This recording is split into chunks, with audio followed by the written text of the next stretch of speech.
Good morning দোস্ত। আজ আমি তোমাদের সামনে আবার এসেছি।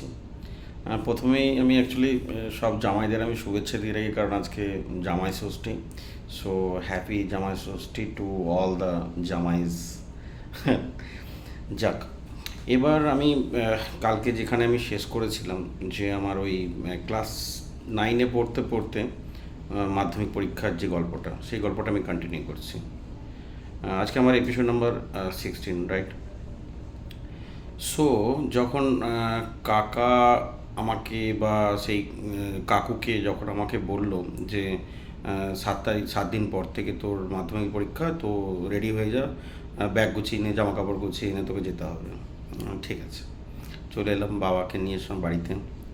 তারপরের দিনেই ওই যে ছেলেটার পরীক্ষা ছিল, তার দাদা অ্যাকচুয়ালি তখন টিচারের জন্য সব কিছু কমপ্লিট করে উনি রেডি ছিলেন। তো উনি জাস্ট পরের দিন আমার বাড়িতে এসেছেন আবার ওখান থেকে। এসে বলে, ভাই, খুব ভদ্র, ভীষণ ভদ্র মানুষ, ভাই, আমার ভাইকে তোমাকে যেমন করে উদ্ধার করতে হবে। সো আমি তোমার সঙ্গে থাকবো, কোনো অসুবিধা হবে না। তো এখান থেকে তো হবে না, তো ওই যেখানে পরীক্ষা সেন্টার আছে পাত্র সাহেব আমের স্কুলের পাশেই আমরা একটা ঘর ভাড়া নিয়েছি। সো আমরা ওখানে 3জন মিলে থাকবো এই 10-15 দিন। ঠিক আছে দাদা। তো তারপরের দিনেতে আমরা জাস্ট সব ওখানেতে গেলাম, আমার বাড়িতে এলো, আমাকে আবার এখান থেকে বাসে করে ওই একটা বাড়িতে নিয়ে গেল। সেটা হচ্ছে পাত্র সাহেবের, জায়গাটা ঠিক আমার মনে নেই। পাত্র সাহেবের একটা জাস্ট বাড়ি নিয়ে, সেটাতে 2টো রুম ছিল। রুমের মধ্যে আমরা 3জন। খাওয়া দাওয়ার জন্য কী করেছিল, পাশের একটা হোটেলে আমাদেরকে বলে দিয়েছিল আমাদের 3জন মিলে দুপুরে, রাত্রে, সকালে খাওয়ার জন্য। সেটা নিয়ে কোনো চাপ ছিল না। এবার গল্পটা হলো, প্রথম দিন পরীক্ষা দিতে যাব, তার আগের দিনে বাংলা পরীক্ষা। সো বাংলা পরীক্ষা নর্মালি আমি তো ক্লাস 9-এর সব তোমার পড়া আছে, ক্লাস 10-এর কিছু কিছু নতুন জিনিস যেগুলো আমাকে দাদা পড়ালো সন্ধ্যাবেলা, আমি পড়লাম। এবং পরের দিনে সকালবেলা 10টা থেকে পরীক্ষা। তো যখন আমরা 3জন মিলে ওখানে গেলাম, তো অ্যাডমিট কার্ড উনি নিলেন, আমিও 2জন মিলে গেলাম। তো আমাদেরকে না সবাই যেখানেতে পরীক্ষা দেয় সেখানে না বসিয়ে একটা আলাদা রুমেতে, মানে পরীক্ষার হলেতেই শুধু আমরা 2জন বসে পাশাপাশি, আর একজন টিচার সামনে গার্ড দিচ্ছেন। কোশ্চেন পেপার এসছে, খাতা এসছে, ওনার নাম টাম, অ্যাডমিট কার্ড, সব কিছু, রোল নাম্বার লিখলাম। লেখার পরে কোশ্চেন খুললাম, কোশ্চেন খুলে কোশ্চেন পড়ছি। ও আমার বাঁ দিকে বসে আছে। তো প্রথমে যেগুলো ক্লাস 9-এর যেগুলো ছিল অপশান, একটা এ বি করে অপশান থাকে, সেগুলো আমি লিখতে শুরু করেছি।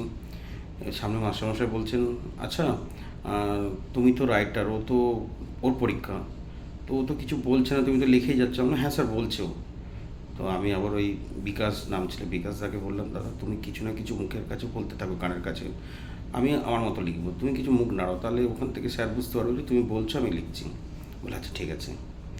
তারপরে বাংলা পরীক্ষা এরমভাবে দেওয়া হয়ে গেল। বাংলা পরীক্ষা দিয়ে চলে এলাম। পরের দিন ইংলিশ পরীক্ষা। দাদা আবার সেই বিকালবেলা আমাকে ইংলিশের আর্টিকেল, প্রিপোজিশন, যেগুলো বাঙালিদের জন্য মানে বাঘের মতো ছিল অ্যাকচুয়ালি। ছোটোবেলায় আমরা তো সব ক্লাস 5 থেকে ইংলিশ পড়তে শুরু করেছি। সো ইংলিশটা আমাদের কাছে বিশাল একটা টাফ ইয়ে ছিল। সো সেই সব আর্টিকেল, প্রিপোজিশন, এইগুলো সব করিয়ে দিয়ে দাদা শিখিয়ে দিল যে এইগুলো করতে হবে, একটা এসে রাইটিং করতে হবে, এইসবগুলো করতে হবে। তো করে দেওয়ার পরে ওমা, আমাকে দাদা পড়াতে বসেছে, তারপরে আমি দেখছি যে বিকাশ আমার পাশে থাকতে থাকতে বিকাশ দা গায়ে। ঠিক আছে। পরের দিন ইংলিশ পরীক্ষা ভালো গেল, ভালো পরীক্ষা দিয়ে এসেছি।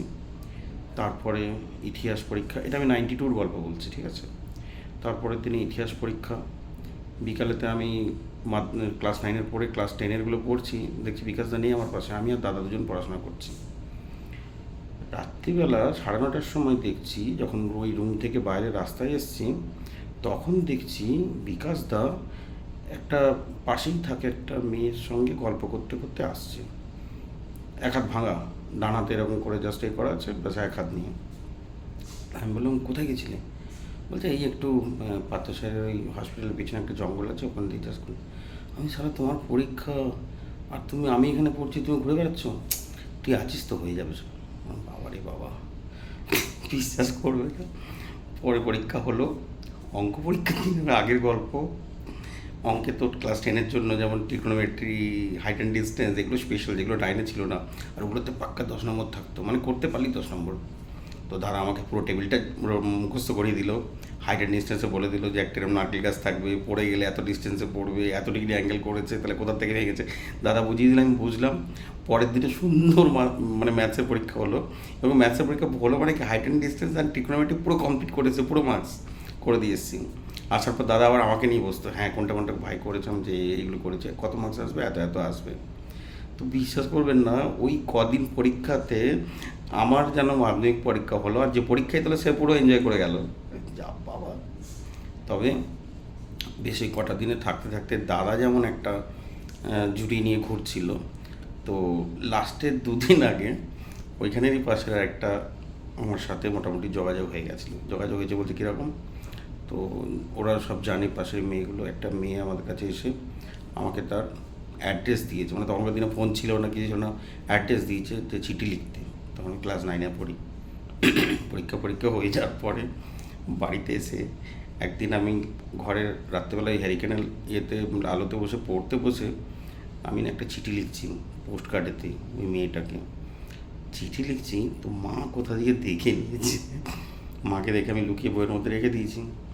সকালে উঠে বইটা খুঁজছি, দেখি চিঠিটা কোথায়, বলি চিঠিটা নেই। মা ওখান থেকে সরিয়ে দিয়েছে, ঠিকানাও গায়েব, চিঠিও গায়েব। মানে আমার দ্বারা আর হলো না ওখানেতে। জাস্ট পরীক্ষা দিলাম, ভালো পরীক্ষা দিলাম, রেজাল্ট হয়েছিল, রেজাল্টে তো হায়ার সেকেন্ড ডিভিশনে পাস করেছিল। এবং তারপরে মানে ওই কাকু বা ওই দাদা আমার বাড়িতে বিশেষ করে জামা কাপড়, জামা প্যান্টের ছিট, মিষ্টি, দুধ, তারপরে ওদের বাড়িতে অনেক গরু ছিল, মাছ ছিল, প্রচুর মাছ নিয়ে এসে আমাদের বাড়িতে দেওয়া, এবং আমাকে 7 দিন নিয়ে গিয়ে ওদের বাড়িতে রাখা, খাইয়ে দাইয়ে, মানে ভীষণ আমাদের ইয়ে করেছিলাম।